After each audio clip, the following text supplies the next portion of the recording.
কক্সবাজারের পেকুয়ায় জুলাই গণ অভ্যুত্থানের পর নতুন সিন্ডিকেট গড়ে তুলেছেন জাফর মেম্বার ও বাহাদুর শাহ। আওয়ামী লীগের সময় শুরু বিএনপি নেতাদের হাতেও চলছে একই দখল চাঁদাবাজি। লবণখাত থেকে ঘাট সবখানে চলছে দখল ও চাঁদা সন্ত্রাস, ব্যর্থ প্রশাসন।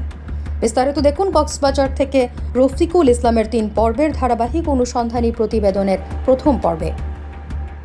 কক্সবাজারের পেকুয়া উপজেলার উজানটিয়া ইউনিয়নে দখল আর চাঁদাবাজির যেই দৌরাত্ম্য 2008 সালে শুরু হয়েছিল, সেটি এখন আরও আক্রমণাত্মক রূপ নিয়েছে।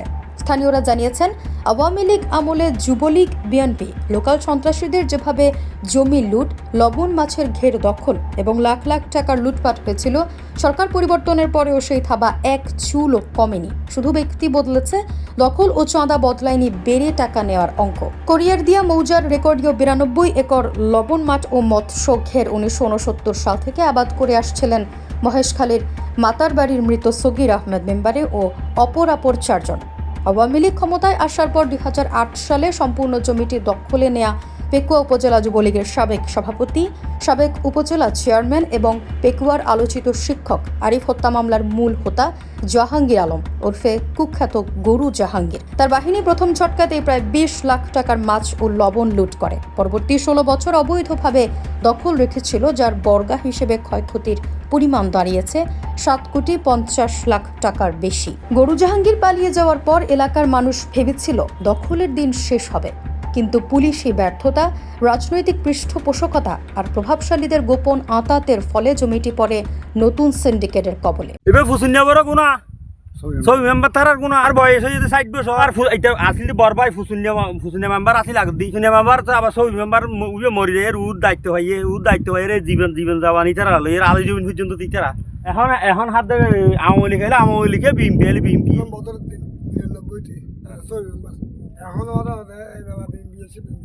2024 সালের 5 আগস্টের পরিবর্তিত পরিস্থিতির পর সেই দখল নেয় পেকুয়া উপজেলা বিএনপির সভাপতি বাহাদুর শাহের সরাসরি আশীর্বাদে ইউনিয়ন বিএনপির সাধারণ সম্পাদক ও কোরিয়ারদিয়া ইউপি সদস্য জাফর মেম্বার। স্থানীয়রা বলছে, এই জাফর মেম্বার গরু জাহাঙ্গীর বাহিনী ও বাইট্টা জাফরের ছায়াতেই ছিলেন 2008 সাল থেকে এবং এখন সুযোগ বুঝে পুরো জমির মালিকানা নিজের দলে টেনে নিয়েছেন। ভুক্তভোগী গিয়াসুদ্দিনের কণ্ঠে ক্ষোভ, হতাশা আর ভয়ের স্বর। 16 বছর মাথায় পাথর ছিল, এখন যেন পাহাড় নেমে এসেছে।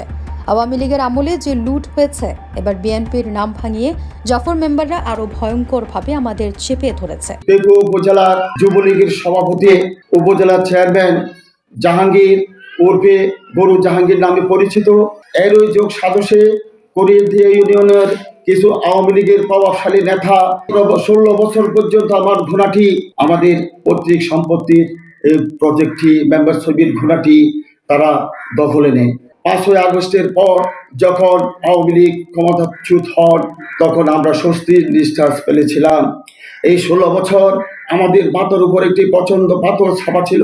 আমরা মনে করেছিলাম সেই পাথর আমাদের মাথা থেকে সরে গিয়েছে, কিন্তু দেখা যায় এর পরবর্তী সময়ে আরেকটি প্রচণ্ড পর্বত আমাদের মাথার উপর এসে উপস্থিত হয় এবং সেই সুবাদে 5ই আগস্টের পর আমরা যখন আমাদের পৈতৃক সম্পত্তির উপর যাই, তখন সর্বপ্রথম ভাড়া করে মেম্বার জাফর নামে উজানটিয়া ইউনিয়নের 9 নম্বর ওয়ার্ডের মেম্বার জাফর।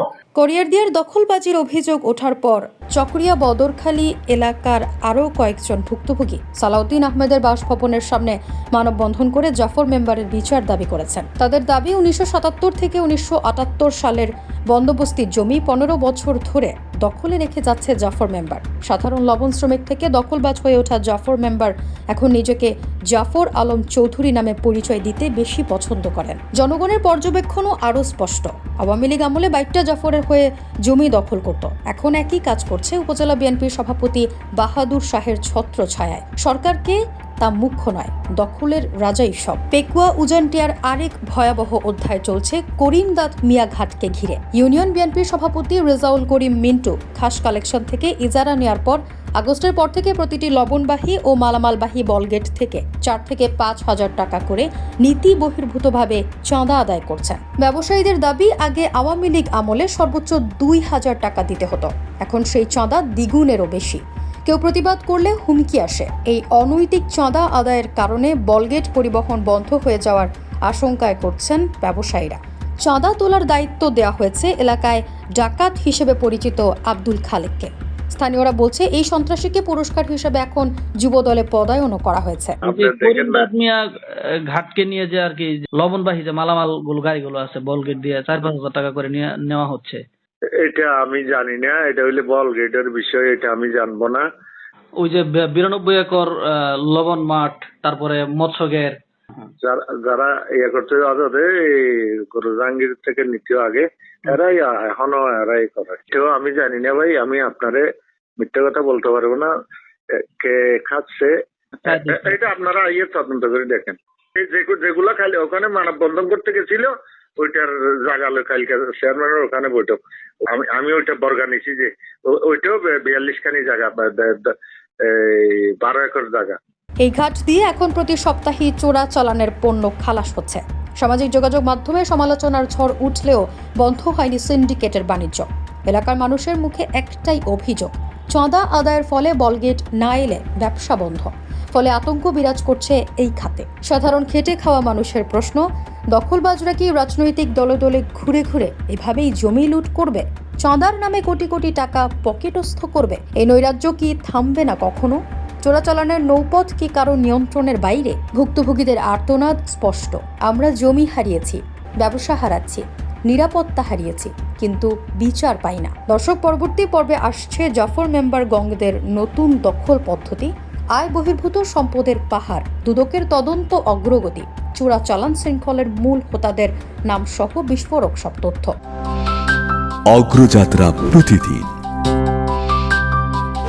নির্ভীক প্রত্যয়ে উজ্জীবিত।